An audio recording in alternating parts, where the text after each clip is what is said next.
ਬੈਠੀ ਕਿੱਥੇ ਬੱਦਲਾਂ ਤੋਂ ਦੂਰ ਹੋਣੀ ਐ, ਮੇਰੇ ਵਾਂਗੂ ਉਹ ਵੀ ਮਜਬੂਰ ਹੋਣੀ ਐ। ਸੁਣਦੀ ਤਾਂ ਗੱਲ ਵੀ ਜ਼ਰੂਰ ਹੋਣੀ ਐ, ਸੁਣਦੀ ਤਾਂ ਗੱਲ ਵੀ ਜ਼ਰੂਰ ਹੋਣੀ ਐ।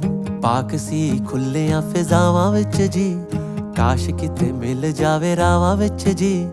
ਰੱਬ ਸੀ ਉਹ ਮੇਰੀਆਂ ਨਿਗਾਹਾਂ ਵਿੱਚ ਜੀ, ਬਣੀ ਕਿਸੇ ਚੰਨ ਦੀ ਹੂਰ ਹੋਣੀ ਐ। ਬੈਠੀ ਕਿੱਥੇ ਬੱਦਲਾਂ ਤੋਂ ਦੂਰ ਹੋਣੀ ਐ, ਮੇਰੇ ਵਾਂਗੂ ਉਹ ਵੀ ਮਜਬੂਰ ਹੋਣੀ ਐ। ਸੁਣਦੀ ਤਾਂ ਗੱਲ ਵੀ ਜ਼ਰੂਰ ਹੋਣੀ ਐ, ਸੁਣਦੀ ਤਾਂ ਗੱਲ ਵੀ ਜ਼ਰੂਰ ਹੋਣੀ ਐ।